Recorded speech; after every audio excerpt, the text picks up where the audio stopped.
Nessa noite eu gostaria de falar um pouquinho com vocês a respeito da palavra fé. Queria falar de fé com vocês, porque eu acredito que é algo que nós vamos precisar, nós vamos precisar ficar um pouco mais amadurecidos como igreja, nesse dom que foi dado por nós, derramado pelo Espírito Santo em nossos corações, que é a fé. Nós vamos precisar ficar um pouco mais ousados nela, porque os dias que se aproximam, o cenário que está se armando, não é para amadores. Então, como igreja, nós vamos precisar ficar mais robustos, mais prontos para os dias que virão. Nós vamos precisar ficar um pouco mais familiarizados com as regiões celestiais. Nós vamos precisar ficar um pouco menos tímidos e mais ousados. Seus olhos precisam se ambientar. Eu acho que uma das últimas músicas que a gente cantou aqui, falava muito sobre ver, eu quero enxergar, eu quero contemplar, não quero deixar de contemplar. E isso vai ser vital para nós como igreja. A gente não vai poder estranhar, ficar muito surpreso com as manifestações sobrenaturais e milagrosas de Deus, porque elas vão ser cada vez mais abundantes, à medida que a noite escurece sobre a terra, à medida que o reino das trevas ganha corpo, ganha forma, e a coisa fique cada vez pior.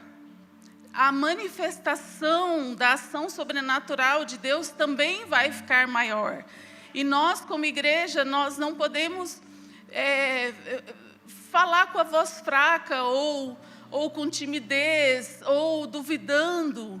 Mas, como igreja, nossos olhos precisam se acostumar, se ambientar com as regiões celestiais, com o mundo espiritual.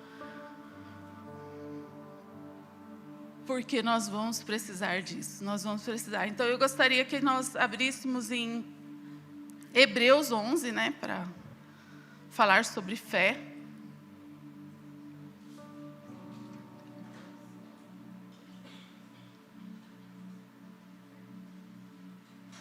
É água também? É água?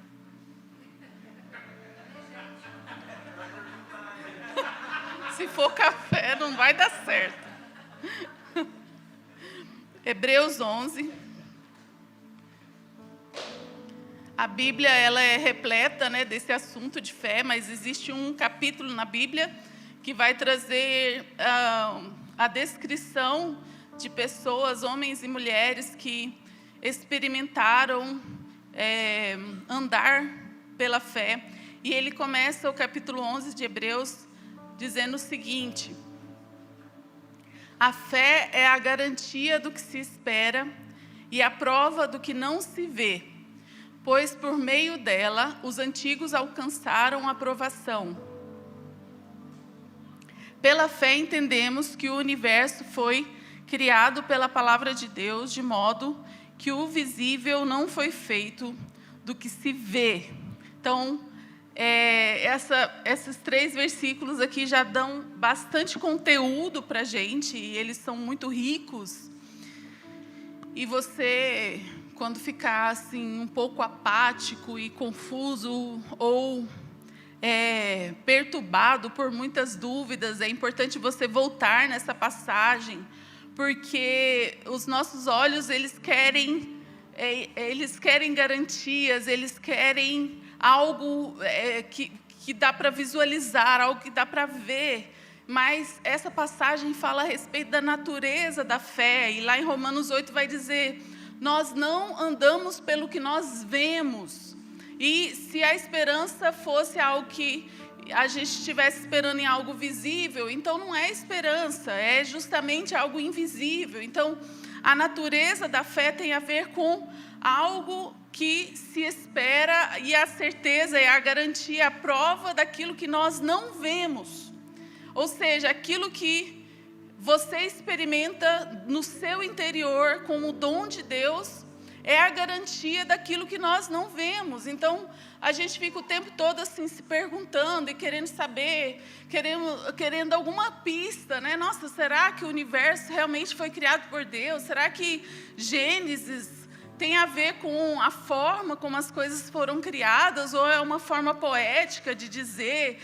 Será que de fato, né? E aí a gente fica muitas vezes atormentado por dúvidas, e aí você precisa voltar seus olhos para a palavra e saber que o que você está querendo como garantia está dentro de você.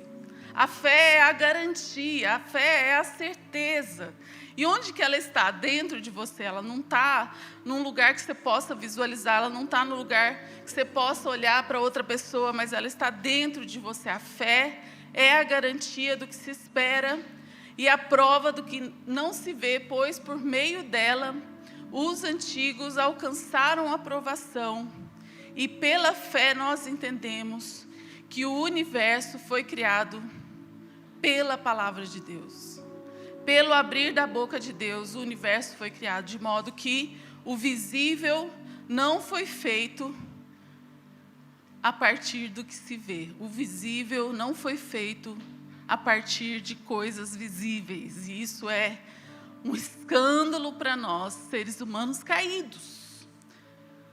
Para nós que experimentamos do pecado original ali no Éden e fomos cortados da nossa comunhão com Deus, a comunhão espiritual morreu ali no Éden, e a partir do Éden o ser humano passou a preencher, a se satisfazer através dos seus sentidos. Então, tato, visual, paladar, olfato, audição. Eu me movo a partir do Éden como um carrapicho na terra. Quem conhece carrapicho? Mas é mais fácil perguntar quem não conhece. Alguém aqui não conhece o que é um carrapicho? Todo mundo conhece, né? Carrapicho somos nós após a queda. Nós nos movimentamos no mundo criado por Deus, buscando vantagem. Eu quero pegar alguma coisa para mim. Eu quero aproveitar desse dia. Eu quero aproveitar desse lugar em que eu estou. Gente, eu sou lá de Goiás e a gente mudou para Goiás, e aí a minha mãe não conseguiu se adaptar com vários itens lá de São Paulo. Então ela buscava o queijo de Goiás, o café de Goiás, o que mais, amor? Rapadura, a banha, o arroz, tio João, banha de porco. Então ela estava em São Paulo, mas ela queria as coisas de Goiás. E aí hoje em dia ela mora lá em Goiás. E adivinha o quê? Tem coisas que ela busca de São Paulo. Então essa movimentação, extraindo recursos da terra, extraindo do mundo visível aquilo que pode me dar ou satisfação, ou segurança, ou conforto. Essa é a movimentação do ser humano caído. Ele é como um carrapicho. Por onde ele passa, ele está grudando. E ele está buscando tirar vantagem, não só do mundo visível, mas das pessoas. Isso é o nosso modo de operação, é a nossa forma, é a nossa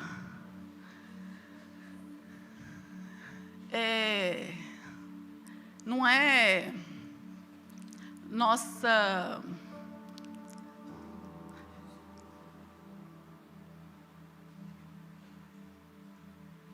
Não é o nosso modo de fábrica, porque a gente foi feito perfeito, né?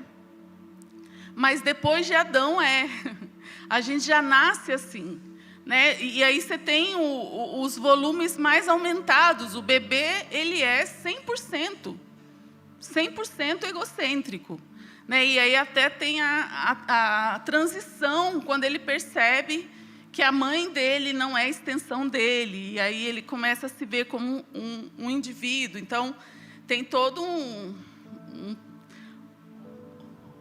lance aí acontecendo, e nós somos assim, né? Então, a gente até disfarça, mas a nossa movimentação, ela tem a ver com buscar vantagem, buscar conforto, buscar segurança, e aí isso é o que a gente chama de carrapicho. Vira para o seu irmão e fala o seguinte: não seja um crente carrapicho. Estou falando para você falar isso só para descontrair um pouquinho, tá, gente? Vocês estão muito sérios. E eu nem sei porque que eu falei do carrapicho.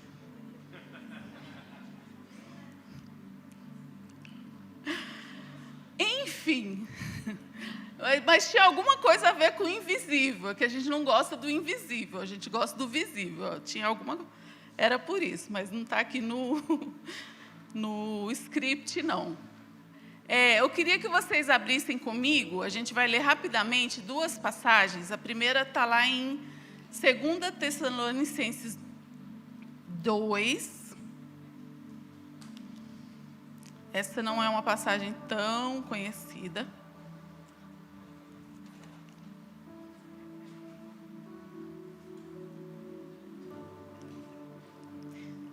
E a segunda está em Efésios 5. Essa já é uma passagem um pouco mais conhecida. 2 Tessalonicenses 2, no versículo 9, diz o seguinte. Ele está falando a respeito da vinda do anticristo. E aí ele vai dizer o seguinte a partir do versículo 9. A vinda desse ímpio se dá por meio da força de Satanás, com todo o poder, sinais e falsos milagres. Ler isso dá um certo medo, né, gente? O anticristo, esse ímpio, a vinda dele vai se dar por meio da força de Satanás, com todo o poder. Então, Satanás vai reunir toda a sua força, sinais e falsos milagres, e com todo o engano da injustiça para os que perecem, pois rejeitaram amar a verdade para serem salvos. E por isso é que Deus, o tio Haroldo que gosta dessa passagem, porque ele fala que Deus e Satanás estão unidos aqui nessa passagem.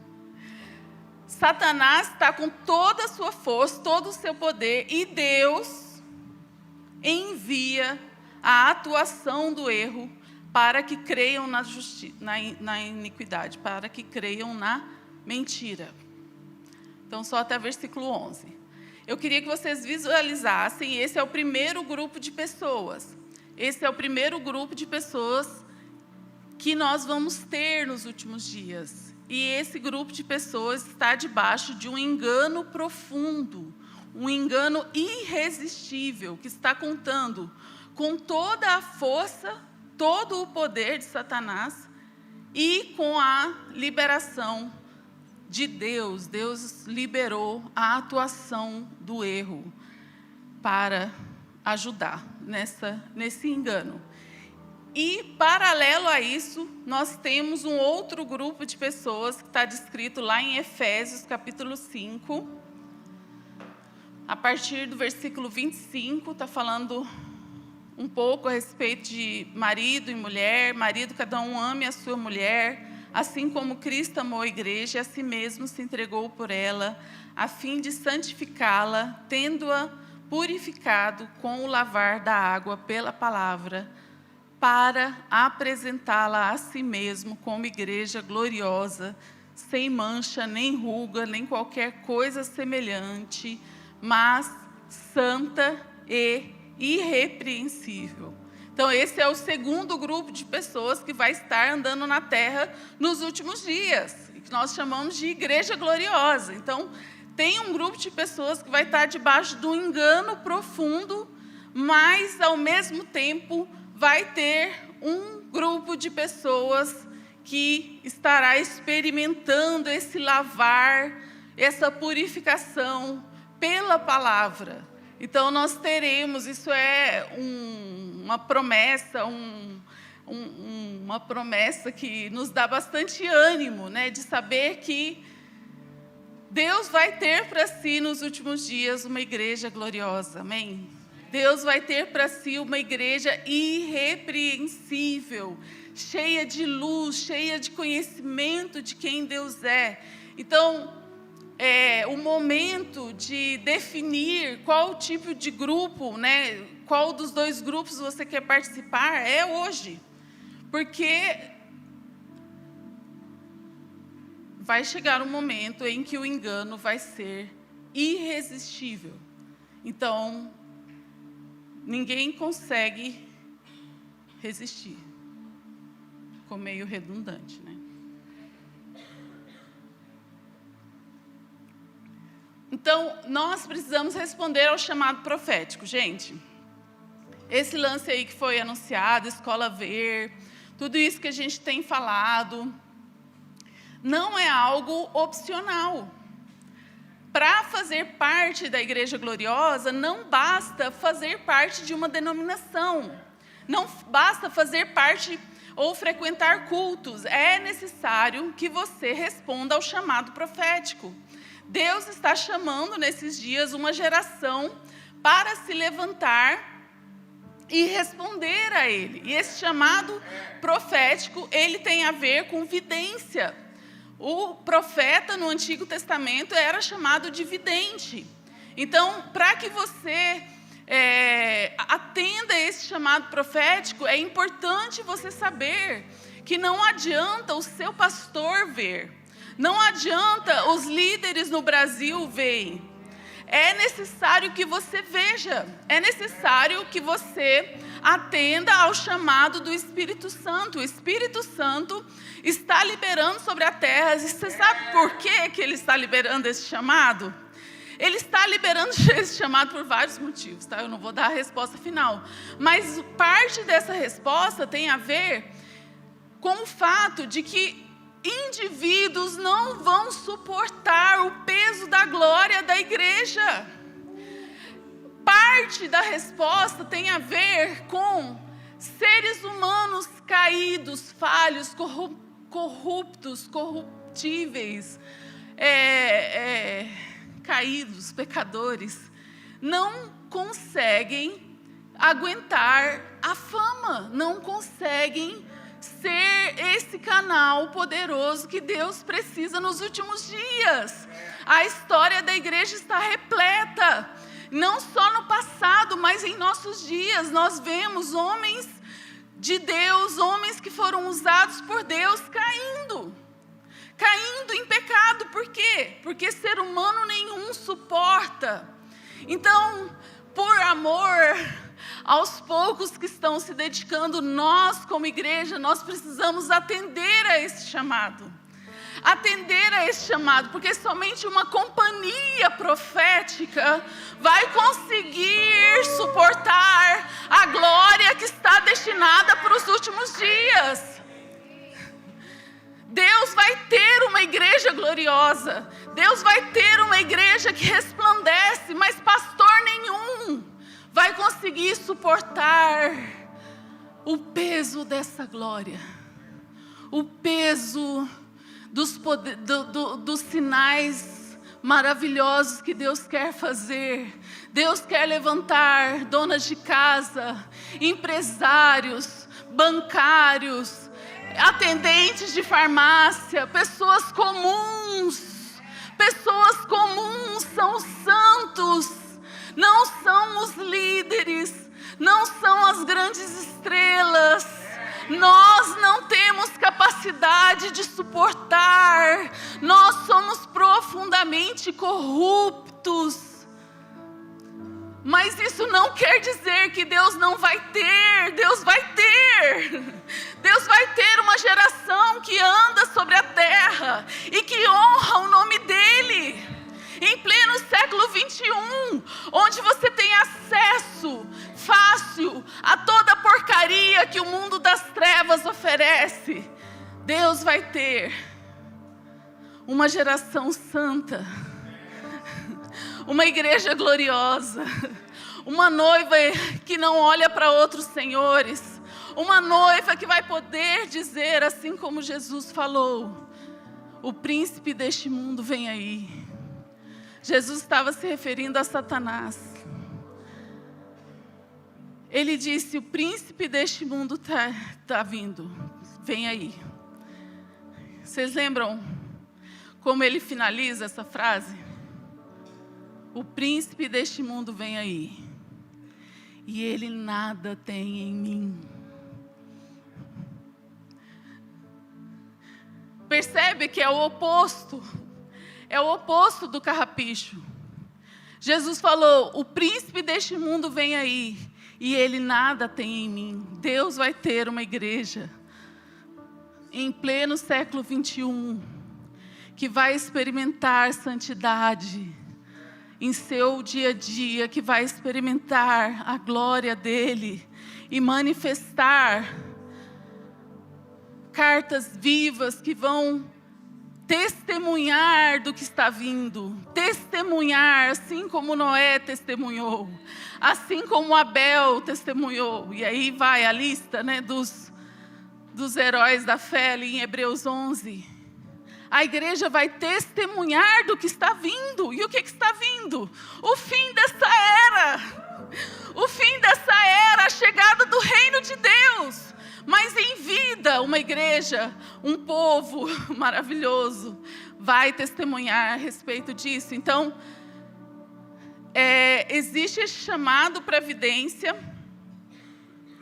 E para que nós possamos ver, a última passagem que nós vamos ler é Filipenses 3.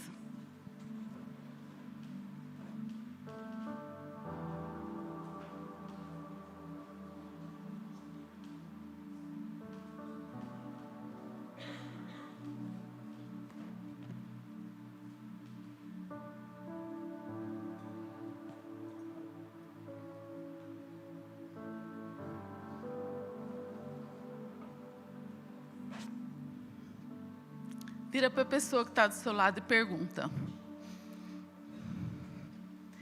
o que eu preciso para ver?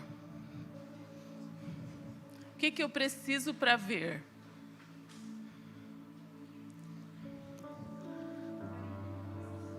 Filipenses 3.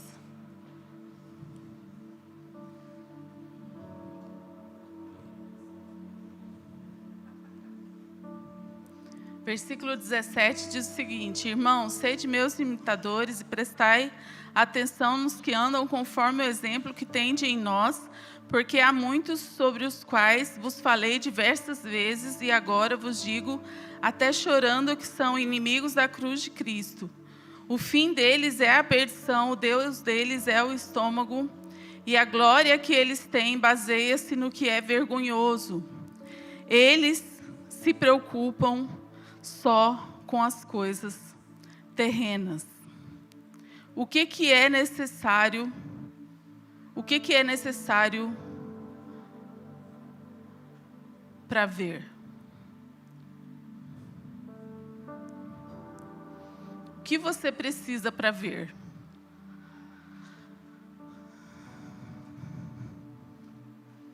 E, basicamente, essa é quase que a briga de Paulo.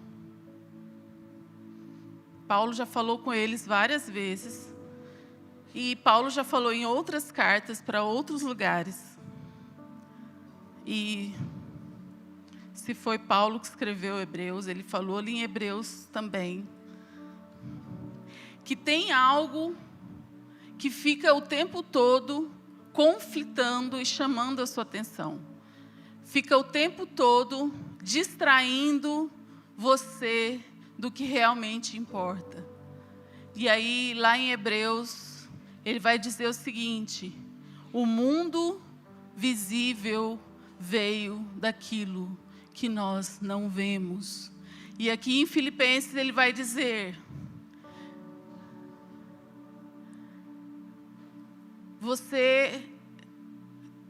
vocês deveriam me imitar, porque tem muitos entre vocês que são inimigos da cruz de Cristo. Você percebe que não tem muito o que fazer.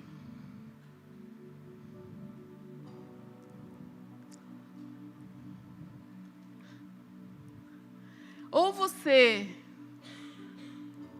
faz parte dos que vêm, ou você... Porque, gente, é pesado. Inimigos da cruz de Cristo, você pensa assim, né? A Madonna. Gente, é engraçado, porque eu sempre tive essa aula com o tio Haroldo, e ele sempre falou da Madonna. Mas a Madonna realmente era uma referência para a geração dele. Mas hoje em dia faz todo sentido de novo, porque ficou vivo diante dos nossos olhos.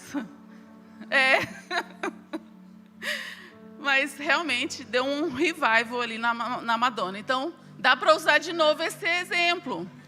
Os inimigos da cruz de Cristo é a Madonna? Aí o tio Haroldo falaria: não, não é. Paulo não está advertindo contra a Madonna.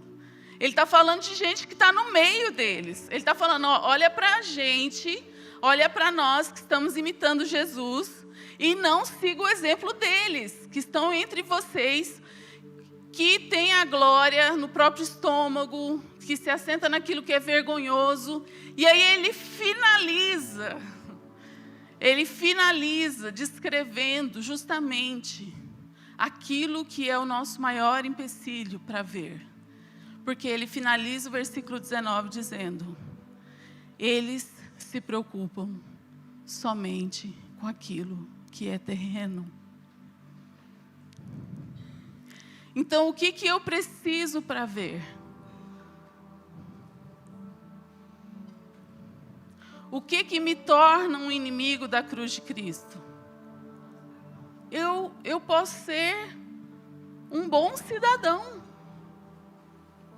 Eu posso ser um bom cidadão que pago minhas contas, que não faço vexame, que não dá, não é depravado, que dá um bom testemunho. Mas se os meus olhos estiverem somente nas coisas terrenas, se os meus olhos estiverem somente nas coisas terrenas,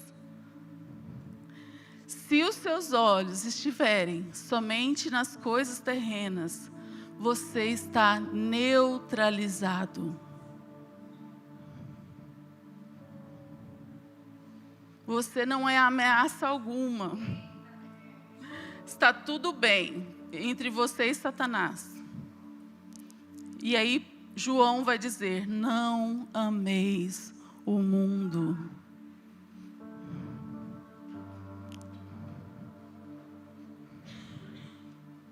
Não ameis o mundo. Não tenta ser legal. Não tenta ser da hora. Não tenta ser aceito. Eles me odiaram, eles vão te odiar. Eles vão odiar vocês. Não existe concessão. Não existe meio termo. Para Deus é pior. O meio termo é pior. Antes vocês fossem frios. Você consegue perceber esse desabafo de Deus em Apocalipse? Esse desabafo de Deus está assim: antes vocês fossem como a Madonna. Antes vocês fossem como a Madonna. Mas vocês ficam no meio do caminho. vocês estão aqui me servindo porque vocês querem a minha bênção para as coisas terrenas. Quem dera fosses frio ou quente. Então, o que nós precisamos para ver?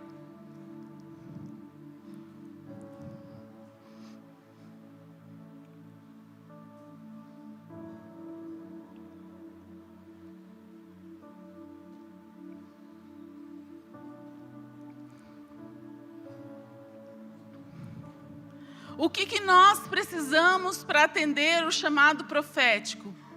O que nós precisamos para sair da mornidão? O que nós precisamos para responder ao Espírito Santo nesses dias? O Espírito Santo está chamando pessoas para ver. O Espírito Santo está formando na terra uma companhia profética.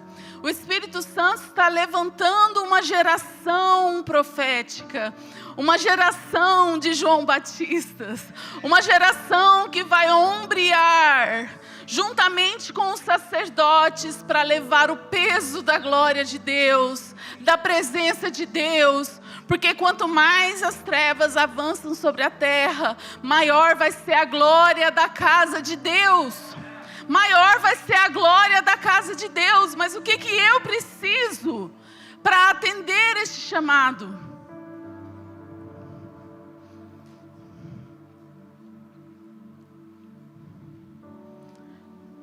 Alguma sugestão? Fala com fé. Morrer para si mesmo, o que mais? O que eu preciso? O que eu preciso para não ser inimigo da cruz de Cristo?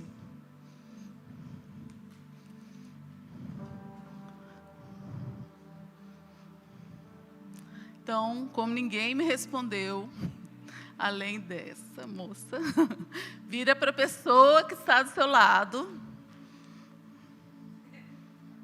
e fala assim: para ver, você precisa não ver.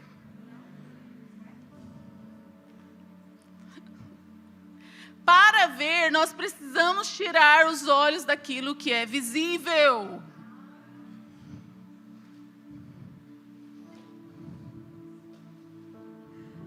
Percebe quem Deus está chamando? Quem é que tira os olhos do visível? Doido.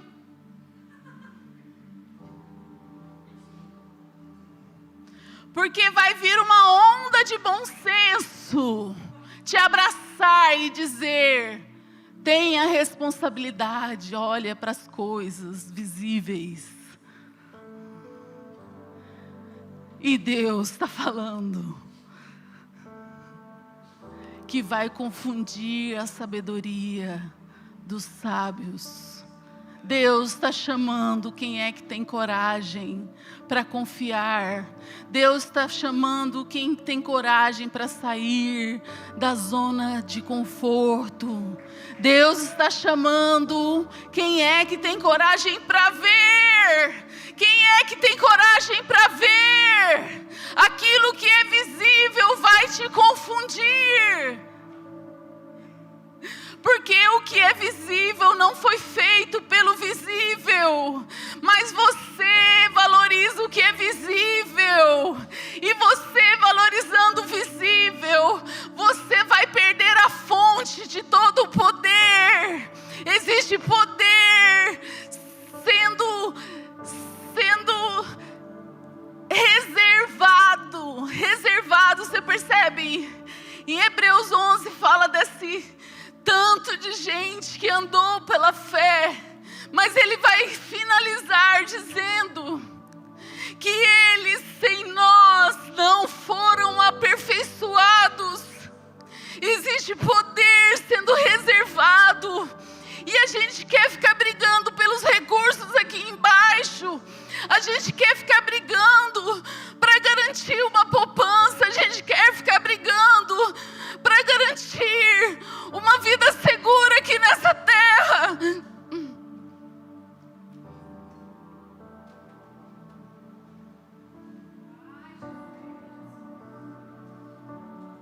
E Deus está querendo saber quem vai acessar.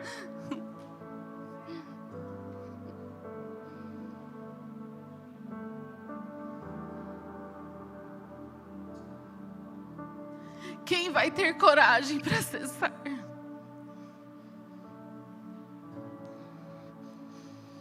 Quem vai ter coragem para acessar o que está reservado para os últimos dias?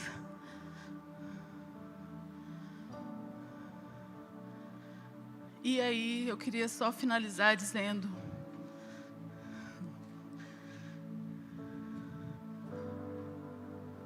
que o reino de Deus é semelhante a um homem que, encontrando um tesouro, escondeu no campo e com alegria foi vender tudo que ele tinha para comprar aquele campo. Gente, é para atender a esse chamado com muita alegria. Se você ainda estiver fazendo o cálculo, é porque você não viu o tesouro. Porque o tesouro vale muito mais. Se você ainda está fazendo as suas continhas, é porque você não viu a pérola de maior valor. Deus está chamando aqueles que estão vendo. Deus está chamando aqueles que querem ver. Deus está chamando pessoas para ver. E com alegria, nós vamos responder ao chamado de Jesus, que fala: vai e vende tudo que tens. Vai e vende tudo que tens. E é para já, Senhor. Nem se compara ao que eu vou ganhar. Então, além de tudo, além de uma geração que vê, nós vamos testemunhar de uma geração que é feliz, uma geração que é alegre. Santidade tem a ver com alegria. Santidade não tem a ver com você cerrando os seus dentes para parar de fazer aquilo que você quer. Não! Porque o que você quer, de fato, o que nós queremos, o que nossa alma anseia é Deus. Então, além de ser uma geração santa andando na terra, é uma geração feliz, é uma geração que experimenta um tipo pleno de felicidade e que vai contagiar outras pessoas. Amém? Amém.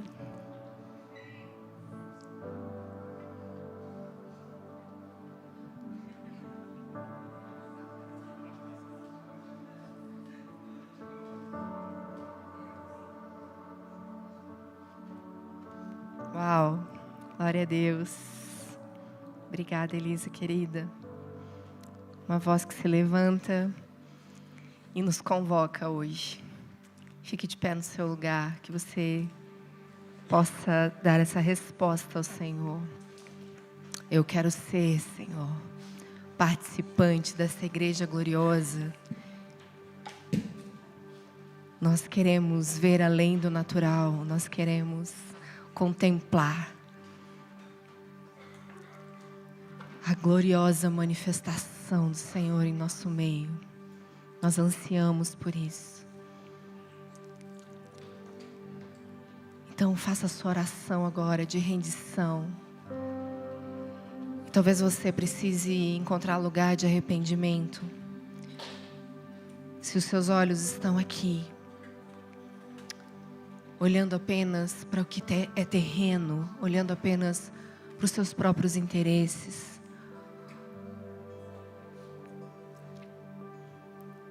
E esse é o verdadeiro amor que será manifesto. O amor que não busca os próprios interesses. Nós estamos aqui por aquele que nos amou primeiro. Ele é a nossa pérola de grande valor. Por Ele nós deixamos tudo. nós olhamos fixamente. Então faça a sua oração, faça a sua declaração agora. Fala: Jesus, me ajuda. Me ajuda, porque os meus olhos ainda estão voltados para as preocupações, para a rotina, para os anseios dessa terra.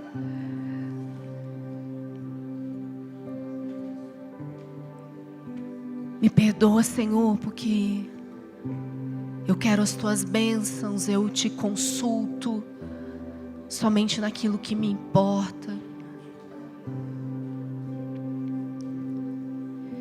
Senhor, me perdoe,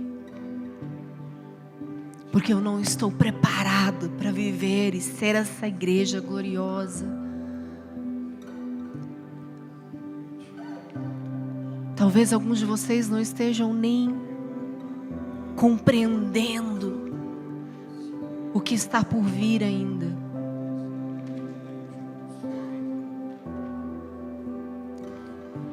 Talvez te falte entendimento, e peça hoje ao Espírito Santo a revelação, o anseio pela sua volta. Te faz não apenas esperar, mas apressar a sua volta.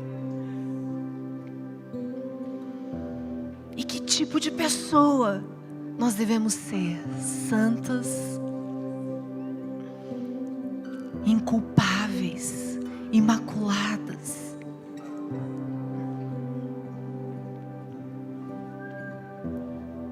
Senhor, nós permanecemos no Salmo 139 e te pedimos: conhece o som do nosso coração. Conhece o som do nosso coração. Vê se há em nós algum caminho mau. Leva-nos a um lugar de arrependimento. Purifica os nossos olhos. Santifica-nos, Senhor. Nós queremos te ver, contemplar e viver essa igreja gloriosa. Em nome de Jesus, Senhor.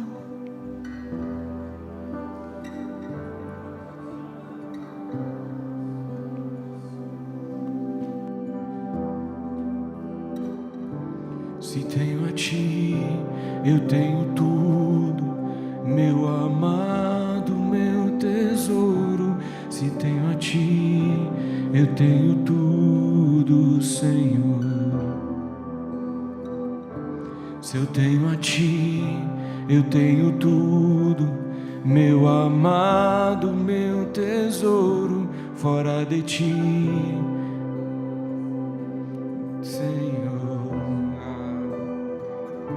Se eu tenho a ti, eu tenho tudo, meu amado, meu tesouro. Fora de ti, nada desejo, Senhor. Se eu tenho a ti, eu tenho tudo, meu amado, meu tesouro. Fora de ti, nada desejo, Senhor. Se eu tenho a ti, eu tenho tudo, meu amado, meu tesouro. Fora de ti, nada desejo, Senhor. Se eu tenho a ti, eu tenho tudo, meu amado, meu tesouro. Fora de ti, nada desejo, Senhor.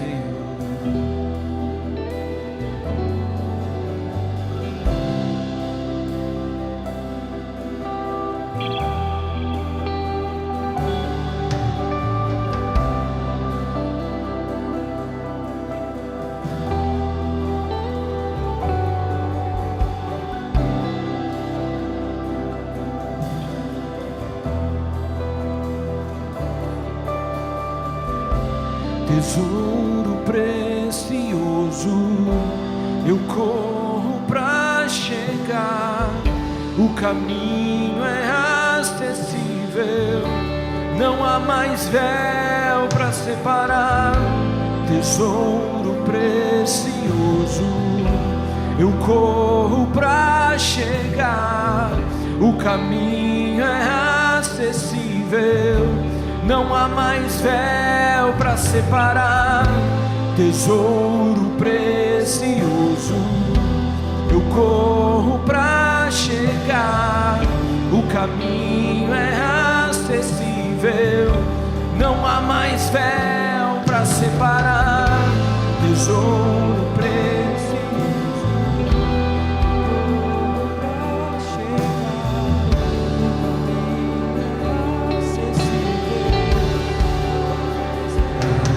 Minha Cristo, dá-me Cristo, dá mais, satisfaz, nada mais satisfaz. Quero a Cristo, quero Cristo, nada mais satisfaz, nada mais satisfaz. Quero Cristo, quero Cristo, nada mais satisfaz, nada.